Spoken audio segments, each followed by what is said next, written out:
200 guests laughed at the delusional mom. 30 seconds later, the groom's boss grabbed the mic, and the room went silent when he revealed I own half the companies they work for. If real family twists like this are your thing, stay with me.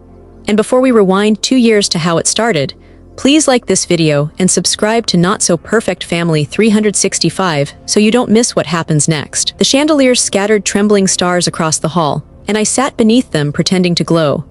I'm Diana, 62, mother of the bride and financier of half the evening. My corsage was pinned where the planner said. My smile was pinned there too. Rachel looked like she'd stepped out of a magazine, satin flowing, veil like held breath.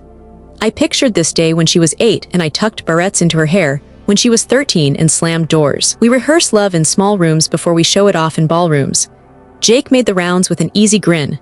From table 6, a man I didn't know kept studying me calm, assessing, as if listening to a conversation no one else could hear. The maid of honor, Amy, took the mic. Tonight, she sang, we honor love, commitment, and owe Rachel's mom for reinventing herself. Laughter, quick and eager. Late life empire building, she added, sketching air quotes. More laughter. Heat climbed my neck. I kept my palms flat on the linen. In my head, I was in another kitchen, stirring boxed mac and cheese while Rachel did fractions and asked if numbers ran out. Only if you stop counting, I told her. Seriously, Amy went on, Diana is ambitious. We tell her to act her age, but she's all meetings and slides and strategy. She pronounced strategy like a punchline. At least she isn't bored. Applause. The photographer caught my frozen grin. The flash felt like a small explosion. Rachel stood, cheeks flushed. Thanks, Ames. She looked at me with the practiced tenderness people use when they think they're being generous. Mom has been on a journey, she said. We love that she has projects, but dreams have expiration dates, right? Light laugh, loud roar, a spoon rang against glass. I watched my daughter bask in attention. I remembered the night she called from college, and I drove 3 hours with a thermos of soup. The time she forgot her costume, and I stitched tulle to a t-shirt at midnight. At table 6, the man middle-aged, neat, the posture of someone who carries decisions, exhaled sharply as though he'd bitten a seed in his champagne. He leaned toward Jake, murmured something. Jake shrugged. The man's eyes returned to me, sharper now, like a scanner that had found a barcode. I kept my seat. After a divorce, a restructuring, and doors closed by people who call you ma'am before they call security, you learn silence can be a bank where interest compounds. The fathers toasted, my ex performed warmth like a well-practiced song. During applause, Amy drifted past and slid a folded card into Jake's palm with the secrecy of a conjurer. Their fingers lingered. Rachel didn't see, I did, my stomach dipped, an elevator passing floors it should have stopped at. Diana, Jake bent toward me. You're good, right? We were just teasing. Don't stress about making your little thing into something it's not. He patted my shoulder, a blessing for a child who brought home a C+. I thought of balance sheets, signatures, the years a woman spends making other people comfortable and how comfort is a currency men don't notice until it's gone. Plates cleared. Cake rolled in on a silver cart. I told myself I'd leave after the slicing. Take a car. Find the quiet end of the city where hotel ice machines sound like forgiving rain. Let my daughter have the night she wanted. Noise, adoration. A joke with my face on it. The DJ called for the bouquet toss. Rachel's laugh rang out. At table 6, the man pushed back his chair. He stood. He straightened his jacket. He looked across the room and started walking toward me. His eyes were steady. Mine refused to blink as the room leaned in to hear. They called it a reorg. HR smiled like a nurse with a bad diagnosis and slid my severance across faux wood. 30 years in, thank you for your service. In the elevator, I looked like a capable ghost. Tidy hair, good blazer, nobody to report to in the morning. Over faux that night, Rachel scrolled while I talked. Maybe slow down, Mom, travel volunteer. My ex, Mark, texted, sorry to hear. He'd already married someone who said manifest as a verb. Bills arrived like weather you can't move out of. I opened the cedar chest that used to hold baby clothes and found a folder. Statements from a brokerage I didn't recognize. Mark's name on most pages. Mine on one. Dates from the year his conferences started. Numbers stared back, too round to be accidents. Hypothetically, I told Linda, my friend who collects gossip like postcards, if someone discovered an account the ex never mentioned. Lawyer, she said. Now, the lawyer wore navy and commas. Your name appears here, undisclosed marital asset. We can recover your half quietly. Quiet felt like oxygen. Weeks later, a cashier's check slid across a desk, modest as a miracle. I bought a second-hand desk, a decent chair, and time. Diana Thompson Consulting. I told an auto shop that hadn't balanced a drawer in months. First month's diagnostic. The owner squinted like sunlight hurt. Lady, you sound like my dad's foreman. He paid on time, then a bakery, a dental office. My apartment turned bone white and honest. Cute, Rachel said when I showed her 3 invoices. Just don't let it consume you, you're 60. She hugged me with eucalyptus on her skin and the future in her voice. At Thanksgiving, Jake tried to explain EBITDA. Earnings before. I know, I said. He grinned. Right, well, still local shops are a sweet spot. Nights, I read filings in bed and fell asleep holding highlighters like glow sticks. I circled the quiet companies, niche software that keeps supply chains from tripping data cleaning firms engineers mock until they fail. I registered a shell with a lawyer's address, kept my name out of it. If men could be discreet, so could a woman they'd mistaken for wallpaper. Why the cloak and dagger? Linda asked over a salad that thought too highly of itself. Because people shoot at targets they can see, I said. I'll choose when to step into the light. She lifted her glass. To your empire, she teased, and then told a story loudly about VC she'd met. Linda loves shine. Sometimes she loves mine until it reflects on her. On a Tuesday, the radiator sighed like an old ship and an email arrived. Market survey confidential. Not spam. A boutique fund canvassing operators about friction inside mid-market tech. Anonymous, compensated. I answered like I was picking a lock sideways precise. 2 days later, would you take a longer, off-the-record call on post-acquisition integration? Don't get starry-eyed, I told myself, but my pulse argued. The lawyer's retainer was nearly gone. The printer wanted a new drum. The ceiling crack shaped itself into a river. The call started polite and went granular, warehousing KPIs, vendor consolidation, fixing metrics without breaking culture. Hypothetically, the analyst said, with patient capital, what targets rise to the top? Hypothetically, I named 3 categories and one company that ate richer competitors' lunches without a burp. Sterling Technologies. We hung up. Sirens skimmed the window like metallic birds. Another ping. Appreciate your candor. If you prefer to keep a low profile, there may be a way to partner. Then a calendar invite with a blank location field and a subject line that redrew the map in my head. Sterling term sheet draft. The shell company fit like a borrowed coat. Anonymous, unremarkable. I filed it under a lawyer's address and named it like a palette, DT Enterprises. The point wasn't mystique, it was margin. If no one saw a face, no one bid to spite it. First came a warehouse scheduling platform, then a data cleaning firm engineers mocked until their dashboards lied. After that, a small integration shop that made rivals look seamless on paper and honest in practice. You like the unglamorous, my attorney said. I like cash flow that forgets to be dramatic, I answered. NDA after NDA, I practiced invisibility. Vendors wrote, sir, bankers asked when the principal would join the call. She already has, I said. Anonymous wasn't timid, it was armor. At home, Rachel scrolled wedding inspo while I trapped vendor leakage in a spreadsheet. You're glowing, she said, misreading my laptop. Maybe pace yourself, act your age. Jake arrived with an expensive bottle and a whiteboard voice. If you want real scale, he lectured, drawing boxes, stop with mom and pop stuff. Private equity buys platforms, EBITDA, I know EBITDA, he chuckled. Right. Anyway, my company, Sterling Technologies, makes careers. Not saying you could buy us, just aim serious. He didn't know he'd pointed to a star I'd already plotted. Sterling was brilliant and sloppy, rich with fixable friction. The fund's analyst had 1 foot on my porch. I poured Jake more wine and let him believe he was teaching gravity. Linda texted from launch parties with men who prefer acronyms to nouns. Bring cards, she wrote. I never gave her the room with the NDA in it. When she joked about your empire, I laughed and changed the subject.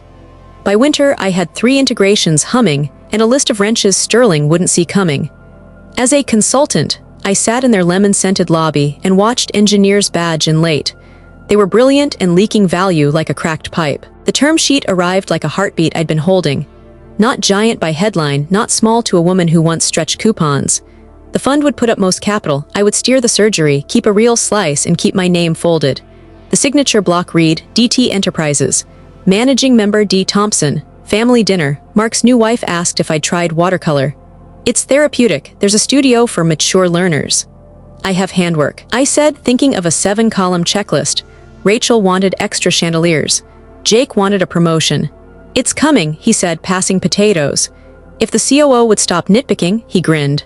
Mom, Rachel said later, promise you won't pitch anything to Jake's colleagues at the wedding. They're serious people. It's embarrassing when you talk business.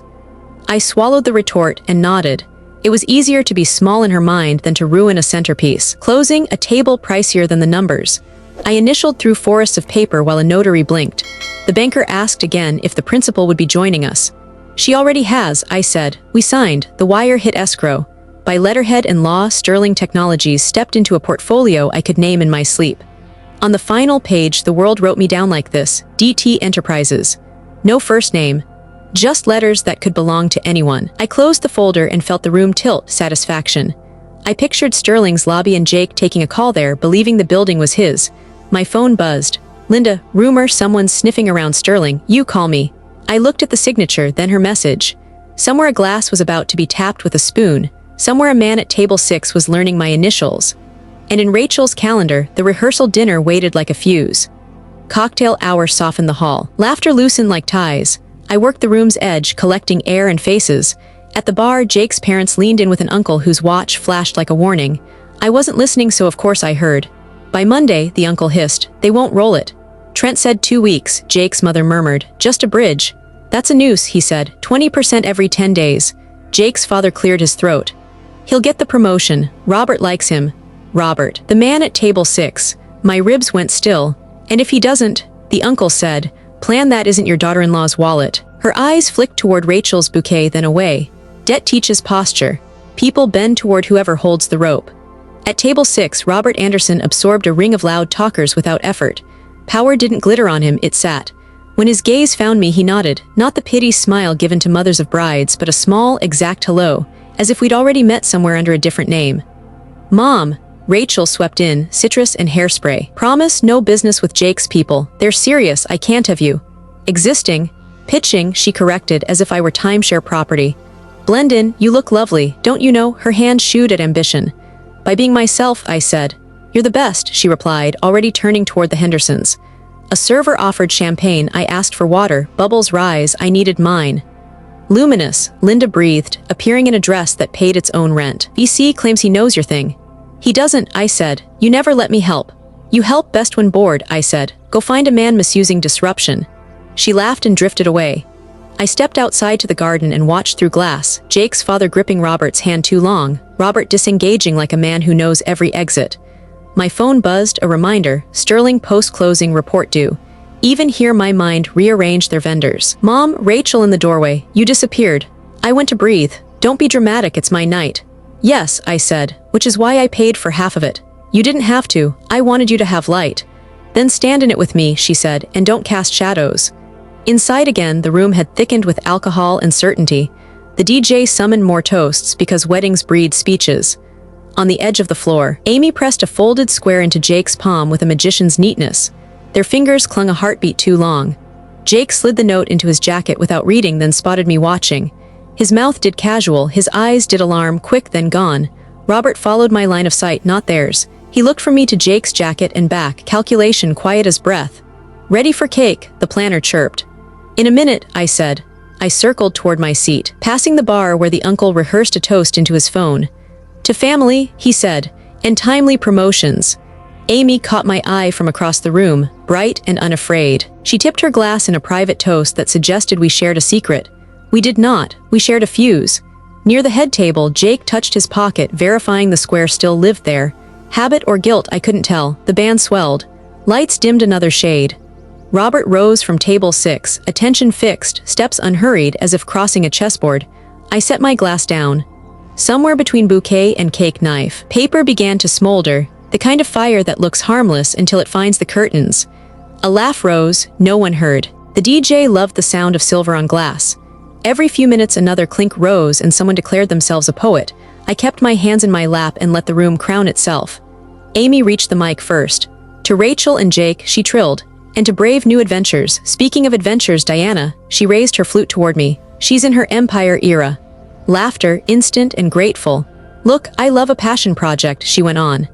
At 60, most moms take up succulents. Diana took up strategy. Air quotes wide enough to hang a wreath. We tell her to act her age, but she's busy having board meetings at her kitchen table. I sipped water.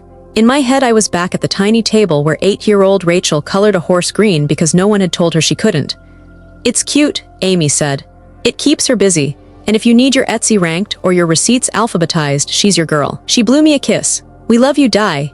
Rachel stood before sympathy could collect. Thanks, Ames. My mom is nothing if not determined. She found my eyes. We posed for a picture neither of us wanted. She has always been resourceful, but some dreams have expiration dates. We just want her to be realistic. Laughter again louder. She's building a business empire, Rachel said, and the quotes belong to all of them. We support Mom's hobby anyway. She's got clients, meetings, it's adorable. My hand stayed polite. Inside, everything went thin as altitude. I didn't see Jake until his hand found my shoulder.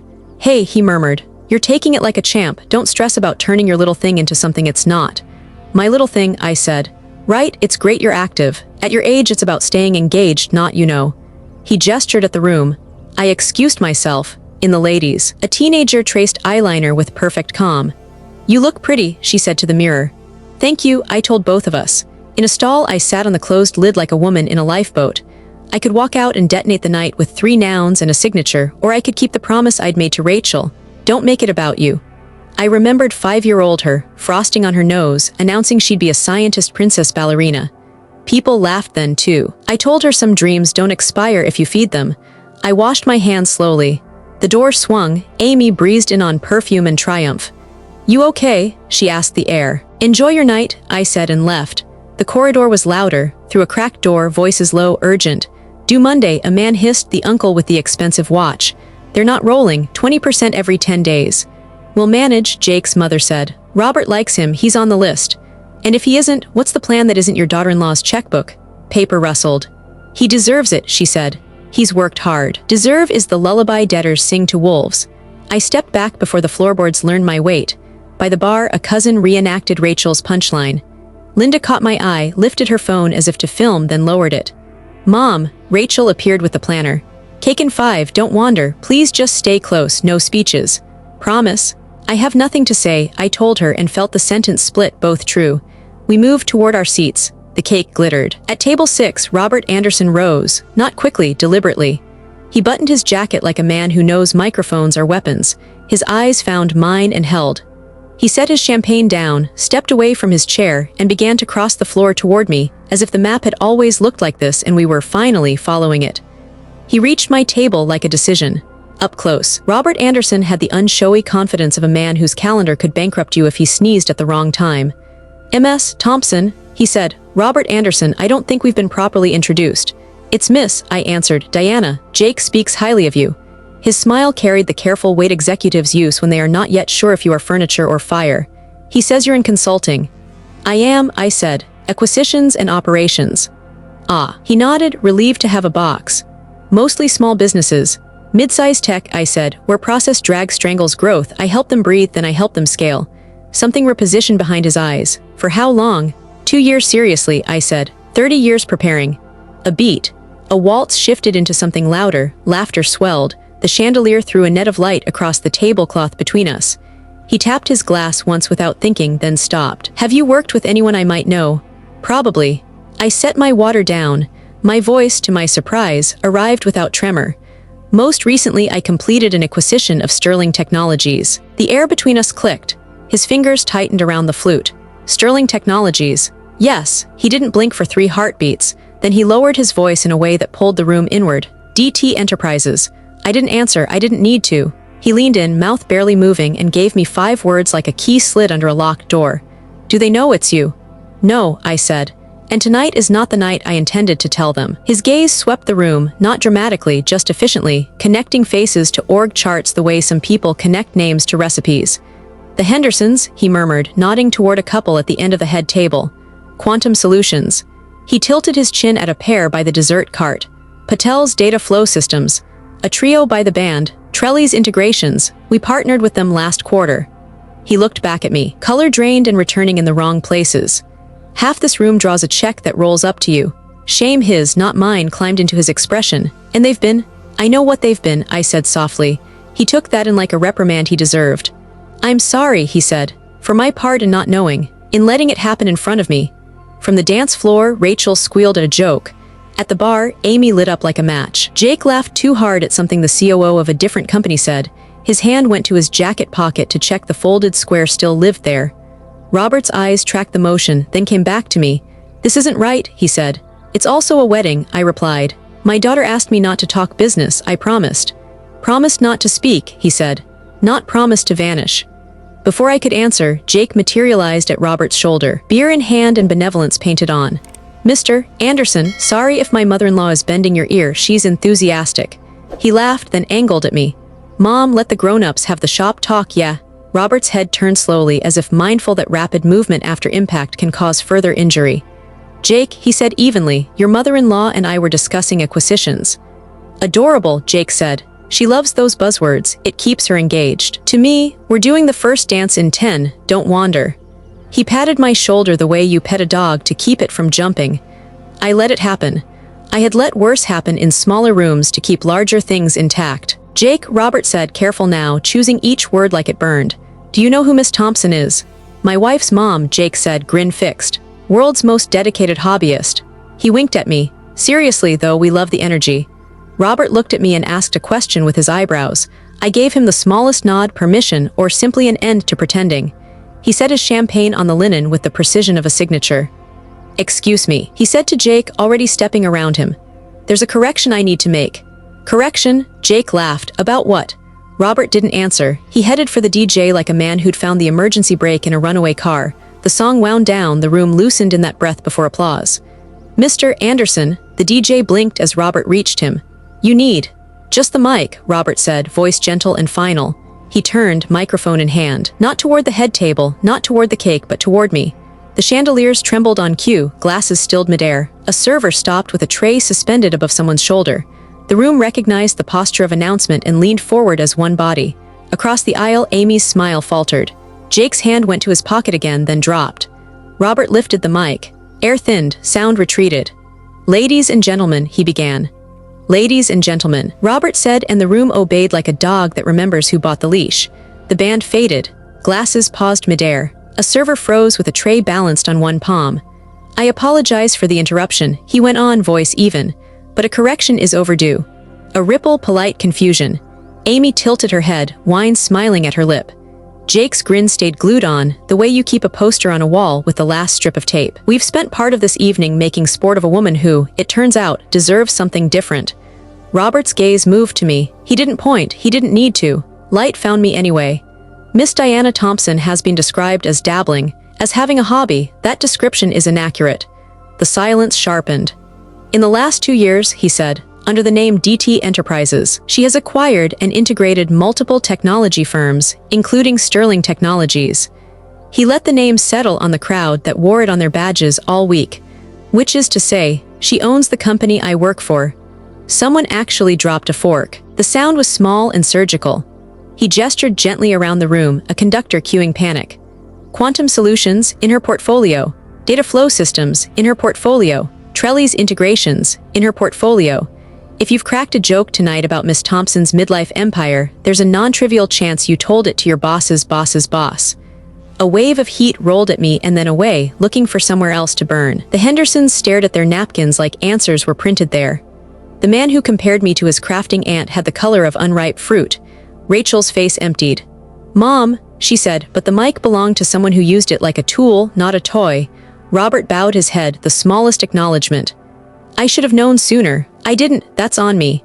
Miss Thompson, I'm sorry for what you've been asked to absorb tonight." He lowered the mic and the room breathed for the first time in a minute.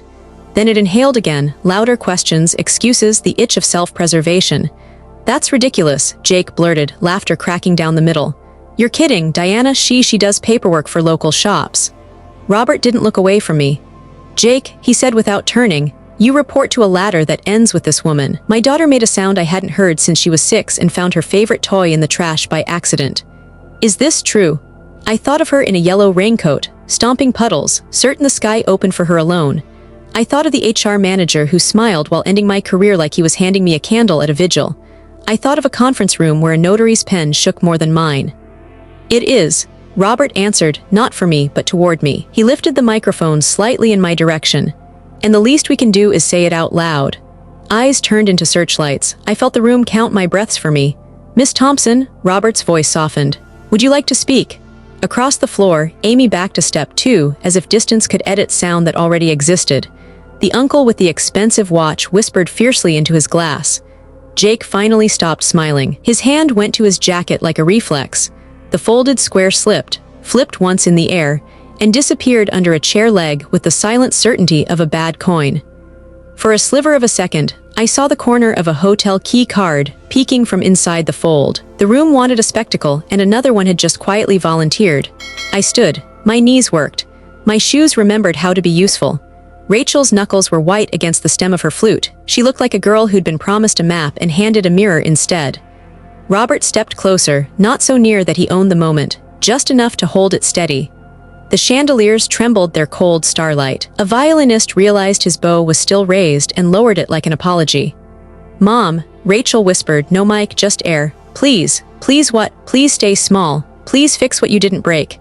Please be the mother who absorbs freight so the party train doesn't stop. There are vows in weddings you don't say into microphones. I will be the one who takes the blow meant for you. I will bleed neatly and out of frame. I have said those vows my whole life without paperwork." The microphone hovered a breath from my hand. 200 people leaned toward that inch like it was a cliff's edge. I reached out. I took the microphone like it weighed as much as it should. 200 faces waited for something sharp or petty or loud. I gave them my voice, steady, ordinary, the same one that used to read bedtime stories in a rented duplex with a leaky sink. "Thank you, Mr. Anderson," I said, "and thank you all for celebrating Rachel and Jake." A murmur, restless. I wasn't going to say anything tonight. My daughter asked me not to talk about my work, and I promised. I meant to keep that promise even when the jokes got enthusiastic. A nervous laugh shivered a few rows back. "I keep a low profile by choice," I said. "Not because I'm ashamed, and not because I need to be mysterious, but because I've spent most of my life making other people comfortable. Sometimes that means letting the work speak and the room believe what it wants." I looked at Rachel, not the crowd. "You wanted the spotlight tonight, honey. You deserve it. You look beautiful." Her mouth trembled, even her mascara listened. "As for me," I went on, "I'm not having a crisis. I'm finally having a career of my own choosing. I started over at 60 because experience is not disposable, and ambition doesn't have a sell-by date. I'm proud of what I've built, and I'm proud that a lot of talented people in this room build it with me, whether they knew it or not." The Hendersons stared at their hands. The man who'd compared me to his crafting aunt discovered sudden fascination with his bread plate. "I won't list numbers," I said, and watched a few chests deflate in relief. "I'll list values. I believe in paying vendors on time, in telling the truth on balance sheets, in promoting the person who does the work, not the one who does the handshakes. I believe in owning your mistakes and fixing the plumbing before the chandelier." A ripple, some engineers smiled without meaning to. "And I believe," I said, turning back to Rachel, "that love is bigger than embarrassment. I didn't correct the record earlier because I love you, not because I am small." My throat tightened. I made it behave. "This is your night. Let's get back to it." I handed the mic to Robert before anyone could make me into a speech I didn't want to give. The room hesitated, then remembered how to breathe. Applause happened the way rain starts before people realize it's raining. "Mom," Rachel said, no microphone now, just her voice, which had always known how to find mine. She swallowed. "I didn't know, I'm sorry, I'm so. Later," I said softly. "When your dress won't remember the salt." Jake stood where cameras could see him and rearranged his features into contrition. "Diana, I didn't mean any disrespect," he said. "Volume calibrated for witnesses. You know I joke when I'm nervous." "You joke when you're certain," I said, and let that land where it wanted. People approached with apologies like bouquets that wilt if you hold them too long. "We had no idea," the crafting ant-man said, burning at the ears. "I meant that as a compliment." "I know exactly how you meant it," I said, and let him keep his dignity, because humiliating him would not refund mine. Servers resumed their circuits. The band tried a safer song. I felt lighter without feeling light. Robert hovered just long enough to murmur, "Thank you for letting me course correct." His eyes flicked toward Jake, then to the floor where the folded square had skittered. The corner of a hotel keycard still peeped like a guilty pupil. "Leave it," I said. "It will announce itself without our help." Linda materialized in a gasp of perfume. "You secretive witch," she hissed, delighted and wounded. "You could have told me." "I didn't tell anyone," I said. "That's how it stayed mine." "Well, now it's a bonfire." She grinned at the room, craning to be forgiven. "You'll go viral, we can package this." "Don't," I said. "Not tonight." She pouted, then kissed my cheek like a reporter stamps a passport and moved toward Robert with a fresh smile for new angle. The photographer called for family. Rachel pressed against me, the faint tremor of her ribs telling more truth than she could. "I'm sorry," she whispered again, and I thought about the day she took her first steps toward me, the tiny disgust on her face every time she fell, and the fury with which she stood up. She was always going to be a woman, she just didn't know yet what kind. We cut the cake. People cheered like nothing complicated had happened under the frosting. Anderson drifted back to table 6. Executives did mental math about emails they would send on Monday. Jake's uncle rehearsed a new toast into his phone, every syllable scrubbed clean of the word promotion. "I need some air," I told Rachel. "You need to dance." "Will you stay?" she asked, sudden as a child. "I won't disappear," I said, which was the truest thing I'd said all night. Out on the patio, the garden's glass doors reflected chandeliers like captive constellations. I leaned on the rail and let my lungs widen. The violin found a melody that didn't demand. Inside, a server crouched and retrieved the fallen square. He glanced around and handed it to Jake. Jake didn't open it. He slid it deeper into his pocket like people do with small fires. My phone buzzed, a message from an unknown number. "MS Thompson, I'm a reporter with the Ledger. Off the record, are you DT Enterprises?" Another buzz from Linda. "LOL, someone from Titan Capital just asked me for a quote about you. Said they've confirmed. Did you leak? Because I didn't. Call me." Inside, toast restarted. New words, new tone. On the glass. My reflection held the phone like a flare. I watched the screen, read the names, and felt the garden tilt. Just slightly, enough to warn you before a wave hits. Applause started because people didn't know what else to do with their hands.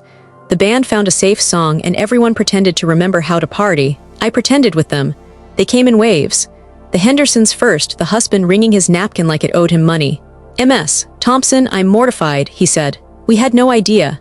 "You weren't supposed to," I said. "Tonight was for Rachel."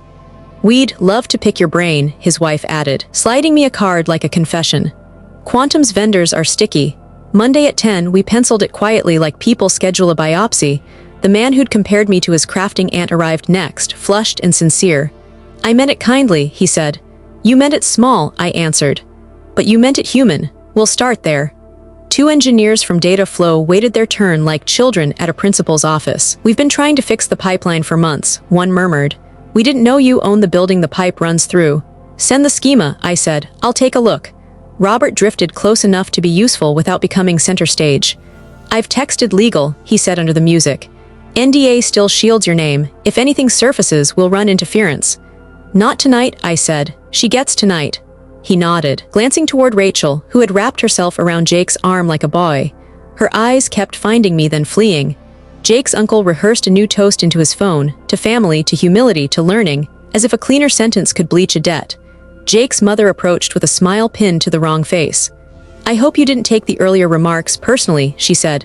"How else should I take them?" I asked. She didn't have a second line. Mark appeared with his wife attached and his old cologne like a song I'd once mistaken for love. "Diana," he said, warm as a realtor, "you were always brilliant with numbers. I always said that, didn't I?" "You said a lot of things," I said. His wife squeezed his bicep like a reminder. "We manifest abundance," she offered. "So happy for your expansion." Expansion. The word sat on my tongue like a paperclip. Rachel reached me last, alone.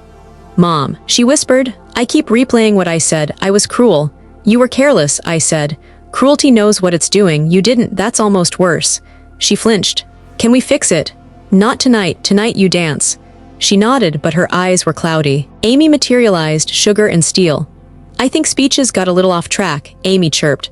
"But hey, drama makes memories, right?" "Some memories make funerals," I said. Her smile thinned. She slipped a glance at Jake. He patted his jacket pocket, a reflex that had started to look like guilt with muscle memory. Outside in the garden, Robert joined me at the rail like we were 2 smokers without cigarettes. "For what it's worth," he said, "your restraint accomplished more than any revenge." "I wasn't restraining myself," I said. "I was protecting her. That's what I meant." My phone buzzed. "Ledger reporter, off the record, are you DT Enterprises?" I stared at the words. Off the record is how people ask you to help them light you on fire. Another buzz. "Linda, LOL, Titan Capital texted me for a quote about you. Said they've confirmed. Did you leak? Because I didn't. Call me." Linda never used punctuation when she was telling the truth. "Problem?" Robert asked. "Noise," I said. "I'll handle it. If you want PR cover." "I want the night to end without another microphone," I said. It did mostly. We posed for photos that will look simpler than the night they trapped. We hugged people who will never learn how close they came to unemployment by foot and mouth. I kissed my daughter's forehead and told her to leave for the airport before dawn, and she did, clutching Jake's hand like a promise she still believed in. The house was quiet enough to hear the refrigerator think. I kicked off my shoes, opened my laptop, and went where I go when the world gets loud. The audit logs. Every file worth something in my life lives behind passwords that would bore a locksmith. The portfolio overview. the tidy 8-page set of nouns and numbers I had once, stupidly, shown Linda in a moment of wanting to be seen, sat in a folder with a long name. I'd revoked her access months ago. Curiosity hums even then. Activity, anonymous views from Sterling IP's normal, a handful from Quantum expected, one from a coffee shop network in my neighborhood me, and then a new line stamped an hour after Robert took the mic. External share link created viewer by LS, personal account. Device, iPhone location, ballroom Wi-Fi. First access via Titan Capital, com. Second access via Leginews, com. My mouth went dry the way it did the first time a man lied to me and smiled. The log blinked there, neutral, a mirror with perfect recall. I scrolled again, looking for the reassuring mistake that would absolve my oldest friend. There wasn't one. The system doesn't know how to flatter, it only knows how to count. On the last line, the time stamp glowed like a small siren. Share link still active. I hovered over the toggle. Disable. My finger didn't move. The part of me that likes to understand things before setting them on fire wanted to hear Linda say a sentence worth keeping. The screen lit with one more message. Cheery blue like a bruise. Linda, babe, call me before PR spins it wrong. I can help frame your story. People love a reveal. I stared at the text until the words rearranged themselves into what they were. I hit disable and watched the link go dark. Then I opened a new message and typed a single line to the Ledger reporter. Quote on the record, not tonight. The first Tuesday after the wedding, sat on a couch that had listened to better people say worse things. The office smelled like lemon cleaner and boundaries. Diplomas lined the wall, proof someone in the room finished something. I'm Dr. Mayers, she said. We'll speak plainly, that okay? Rachel looked smaller in daylight, hair in a high knot, mascara gone. I was cruel, she said, the second sentence out of her mouth. The first was hello. You were careless, I answered. Cruelty knows exactly what it's doing. Dr. Mayer's pen hovered. What did you want from your mother that you weren't getting? Rachel stared at the carpet. I wanted her to be normal. What's normal? Mayers asked. Like other moms, Rachel said. Volunteer at things, garden, let me talk about my life without competing. Ambition competes, I said. It embarrassed me, Rachel snapped, then softened. In high school, kids made fun of my clothes, thrift store princess. Mom worked late. She wore the same blazer. I didn't want to be the poor kid. I remembered the blazer. I had stitched the lining myself, blue thread against gray like a sky you keep to yourself. We weren't poor, I said. We were careful. I know that now, Rachel whispered. Back then, I just wanted pretty. I told myself when I got married everything would finally look the way it's supposed to. I didn't want your projects to wreck the picture. Mayers turned to me. What did you want from your daughter that you didn't get? Curiosity, I said. A question before a verdict. Silence did a slow lap around the room. Mayers folded her hands. We'll keep coming back to shame. Shame is sticky. It finds new costumes. You two have been handing it back and forth for years. Rachel's throat worked. I thought if I kept your business small in my head, it would stay small in the world. It didn't, I said. No, she said. It didn't. We did the dull, necessary work, naming resentments without dressing them as jokes. I told her where the first check came from. It wasn't stolen, I said. Your father hid an account. My name was on one statement. That's marital asset, undisclosed. My lawyer recovered my half quietly. Rachel's face tightened. So your empire was built on divorce money. My start was built on what I was legally owed, I said. The rest was built on sleep I didn't get. If you want to call any of it revenge, fine, revenge on the belief I'd peaked at 45. And morally, she pushed. Does it feel clean? Cleaner than the secret that forced it, I said. Never wanted us to talk like this, I added, surprising myself. I wanted to be the mom who brings extra cupcakes and never asks for anything back. I wanted the mom who didn't make me complicated, she said. You were always going to be complicated, I said. That's the good news. Mayer's pen moved again. Rachel, talk to me about Jake's family. Rachel's gaze darted. They like appearances. The debt? I asked. She flinched. You heard. I heard. It's not my debt. But it is your problem, I said gently. She nodded once like a person learning where pain actually lives. They borrowed for the rehearsal dinner, the suit, some other things. They said the promotion would cover it. They said Robert liked Jake. I wanted to believe. Belief is free, I said. Interest isn't. She smirked despite herself. You never miss. Terms, Mayer said, cutting in. Healthy relationships have them. You can love someone and still require paperwork. I took a breath. Here are mine. Rachel straightened like she expected impact. First, I said, no more public jokes at my expense by you or anyone you invite to stand beside you. If it happens, you correct it in the room, not in a text later.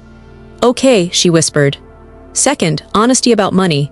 If your household takes on debt, I don't need to be your bank. But I do need to know before I learn from a man rehearsing a toast. She winced. Okay. Third, I won't fund requests designed to prop up appearances. Dresses, venues, chandeliers, that was my gift. Bridge loans to cover vanity or bad math, no. She stared at the carpet long enough to memorize it. Okay. And fourth, I said, we keep coming here, this couch, your marriage, our history, we don't fix it in parking lots after explosions. Her shoulders dropped like a load set down. Okay, Mayers looked at me. Your turn to receive. I waited. From you, Rachel said, voice steadying. I need patience while I recalibrate who you are in my head. For 30 years you were the person who ironed my recital costumes. Overnight you became the person who signs Robert's paycheck. I want to be proud without feeling stupid for not knowing. I can do patience, I said. I've practiced. And privacy, she added. Don't turn me into a case study. Noted. And please don't hate Jake. I don't hate him, I said. I don't even know him yet. We left with the next Tuesday on the calendar and homework we'd pretend to do and then do at midnight the night before. Outside, on the sidewalk where therapy spills back into errands, Rachel hugged me. I'm sorry, she said into my collar. For the speech, for high school, for not asking. I'm sorry, I said into her hair. For the blazer, for the hours, for letting you believe small was safe. She pulled back. Do you ever miss normal? I was never good at it, I said. She laughed, horrible at it. We both smiled, the first real one since the fork hit the floor. By afternoon, I'd met with legal about the leak. Link disabled, they confirmed. Logs preserved. If you want to pursue, I didn't. Not yet. I drafted an email to Linda, deleted it, drafted another, deleted that too. There's a kind of grief for the friend who knows your door code and still rattles the window. That evening I cooked pasta I'd forgotten I knew how to make. The apartment smelled like garlic, and the first year after the divorce, when Rachel and I burned bread and laughed anyway. I was plating when my phone buzzed with an unknown number and a photo thumbnail. The image opened to a hotel hallway I recognized by its patterned carpet. Ours, the one next to the venue. Jake was in the frame, jacket open, head tipped toward Amy. Her hand rested, too sure, too familiar on his shoulder. Between their fingers, a key card. The timestamp sat neat in the corner, 2 nights before the ceremony. A caption followed, no signature. Ask him about room 314. I didn't sleep. I watched the blue square on my phone, the photo, the hallway, the keycard, and listened to the refrigerator hum the note I hear when something is about to crack. At 8 a.m., I texted Robert, need a clean process. I have a photo. He called before the dots finished blinking. Send it. Then don't touch it, he said.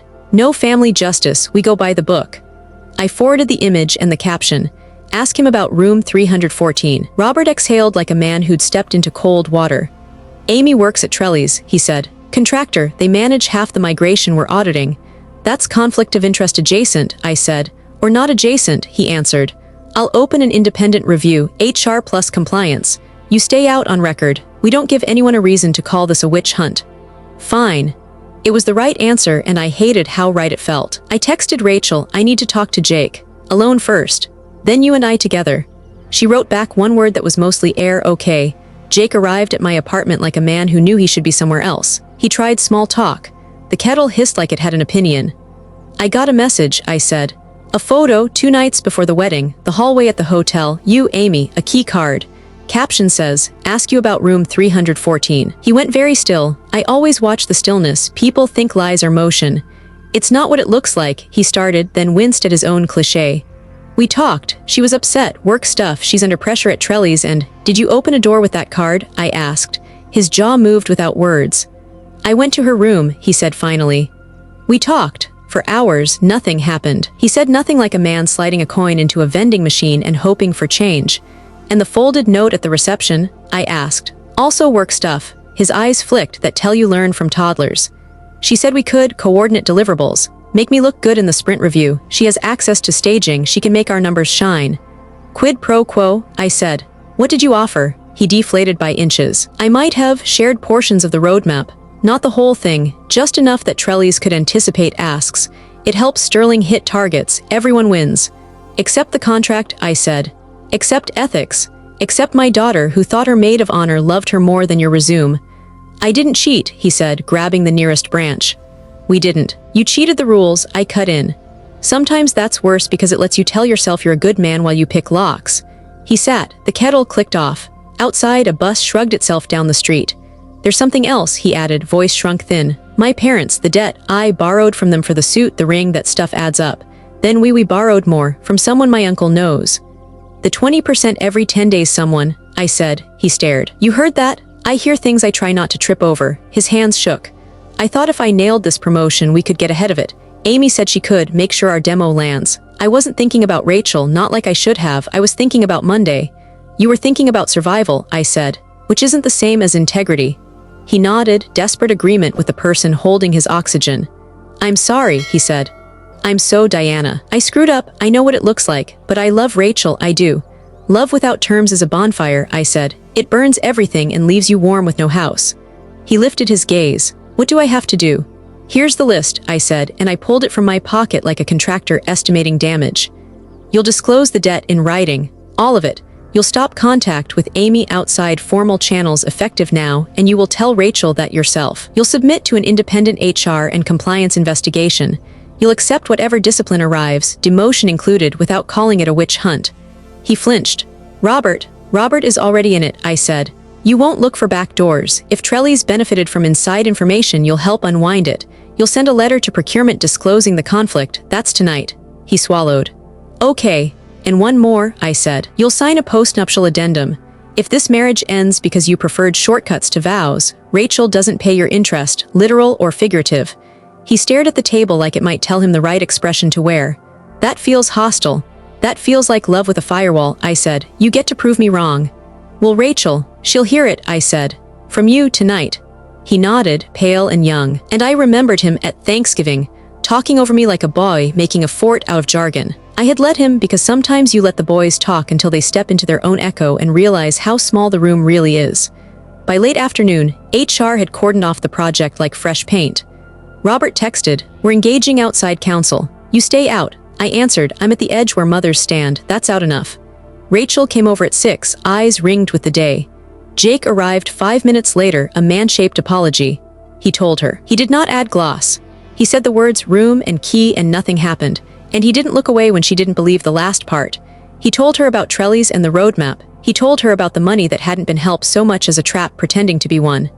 Rachel listened like a surgeon listens, no interruption, only a stillness that knows where to cut later. Finally, you asked Amy to stand beside me, to hold my dress, to fix my veil. And 2 nights before you, she stopped. If nothing happened, why does it feel like something happened to me? I was stupid, he said. I wanted it to all look like we had money we don't, like you had merit you didn't earn, like you had a wife who would never find out what you do when you think no one is watching. She looked at me, not him. What would you do? I would put it in writing, I said. People get honest when paper is involved. So we did paper. I called my lawyer. She sent boilerplate that doesn't pretend to be romance. We opened a doc labeled terms and everyone signed places their future would touch. Debt disclosure, HR cooperation, non-contact with Amy. Postnup language plain as drywall. Rachel's hand didn't shake. Jake's did. After, we drove to Rachel's father's house because family is better at witnesses than wisdom. Mark answered in a sweater that thought it was a personality. His wife hovered like an apology that doesn't know what it did wrong. Family dinner, I announced, walking in like I still lived there. We have some truth to serve. It wasn't a meal so much as a meeting with plates. Jake stood at the head not because he deserved to, but because inertia put him there. He spoke. He didn't cry, he didn't bluster, he didn't reach for me to help him like the previous week on a dance floor. He apologized to Rachel first, then, to my surprise, to Robert, who had come when I texted you should be here. Robert stood in the doorframe like an audit. Amy did not answer her phone. Jake ended with, I will put it right, whatever that costs. He looked like a man who'd found out integrity has a price tag and was counting bills under a streetlight. Silence stretched, then broke. Mark cleared his throat like a gavel. Well, he said, we all make mistakes. What matters is family. What matters is repair, I said. Family is not a coupon. Robert spoke last because men like him understand last is where weight sits. HR will run this, he said. Outside counsel will ensure no one in this room can be accused of pulling strings. If there was no physical infidelity, consider that fortunate. If there was ethical infidelity, we'll treat it as the larger wound. Rachel nodded once, the gesture of someone who heard the sentence that mattered. We ate because hands needed work. Forks clinked like tiny hammers. Relief, thin and temporary, skimmed the room and tried to pass for peace. My phone buzzed with a banner that didn't respect dinners. Ledger News, who is D? Thompson, the quiet woman behind DT Enterprises. A photo my face, the chandelier's light carving me into something hard and new. The subhead cut clean, sources close to the founder speak. She keeps even friends in the dark, says one confidante. The quote rang with the exact wrong music. It had Linda's laugh in it, which is how I knew the story wasn't done eating. Rachel's fork paused halfway to her mouth. Robert's jaw set. Jake looked relieved the headline wasn't about him. I tapped the screen. Halfway down the article, just before the paragraph that guessed my capital stack and almost got it right, there was a line that only one person on Earth could have given them. On her desk, she keeps a blue folder with a 7-column checklist. She says the 7th column is for things people won't thank you for until you do them anyway. The room spun a fraction of an inch. "Everything okay?" Mark asked, not because he cared, but because he smelled smoke and wanted to stand upwind. I put the phone face down and smiled the way you smile when the tide pulls back too far and the beach looks wrong. "We're not finished," I said, but not to him. 6 months is enough time for flowers to learn your windowsill and for invoices to stop surprising you. The headlines cooled, the article cycled under fresher scandals. The portfolio did what well-made things do, it worked while nobody clapped. Robert moved from table 6 to my right hand in every room that mattered. He had a talent for removing heat without killing the light. "You don't need rescue," he said once, "just a witness." He was right. I hired him anyway. HR finished its work. Trellis lost a contract, Amy lost her badge. The report used phrases like improper access and benefit from non-public information. No one printed the photo.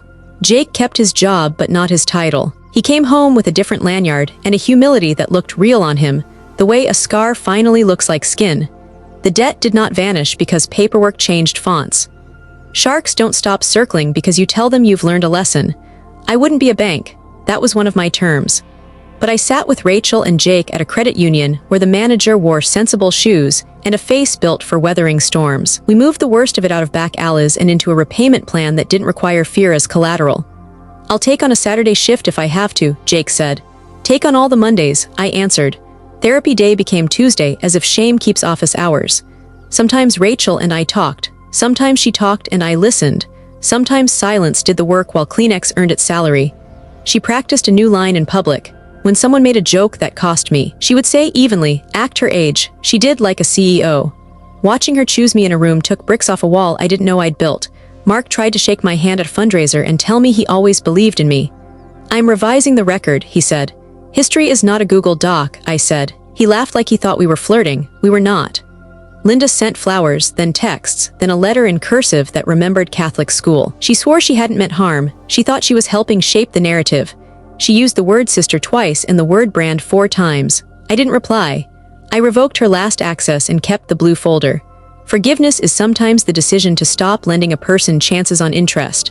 My office is still the one with the good chair and the plant that thinks we live in Florida. On the wall, a photo Rachel sent without comment, her at breakfast, hair unwashed, face bare, smiling like she'd found a new definition of pretty. "Mom," her text said later, "I'm practicing not needing a chandelier." I saved it. I save all of them now. On a gray Wednesday, Robert dropped a file on my desk. "Quantum wants to sell the logistics arm," he said. "It's ugly, which means it's cheap." "Ugly," I repeated. "My favorite margin." He smiled. "They'd like you to stay anonymous." Of course they would. He waited. "Do you still want to?" I looked at the window where rain played accountant on the glass. "Yes," I said. "The work is easier when everyone argues with the numbers instead of with the woman." That weekend I texted Rachel. Sunday picnic, no agendas. Just cheese and sky. "I'll bring the sky," she wrote back. "You bring the cheese." She added a smiley that looked hand-drawn, like a child's sun in the corner of a paper. We met at the park where she learned to ride a bike by deciding not to be afraid of falling. She spread a blanket. I unpacked fruit and the indecently expensive chèvre that still feels like luxury to the part of me that eats thrift store blazers for breakfast. We didn't talk about Jake's review cycle, or my close on quantum logistics, or the way Robert now knows which coffee I will forgive. We talked about a show we both pretend not to watch and whether tulips are optimistic or naive. "Mom," Rachel said mid-apple, "are we okay?" "We're in motion," I said. "Motion is better than okay." She nodded like a woman who has learned that repair doesn't look like before. She leaned her head on my shoulder. "I'm thinking about grad school," she said into my sleeve. "Something with systems, you make it look possible." "You make me look visible," I said, and meant it. We lay back and counted planes we couldn't afford when she was 10 and I was 40 and the world thought smallness was safety. A breeze pulled at the edge of the blanket. Somewhere a dog barked at nothing useful. When the sun slid, we packed up. At the curb I kissed her temple and promised to text when I got home. My phone buzzed before I could unlock the car. Unknown number, no avatar. The message was short enough to carry in one breath. MS Thompson, Amy Caras has filed a retaliation claim naming you personally. Subpoena to follow. We suggest you check your porch.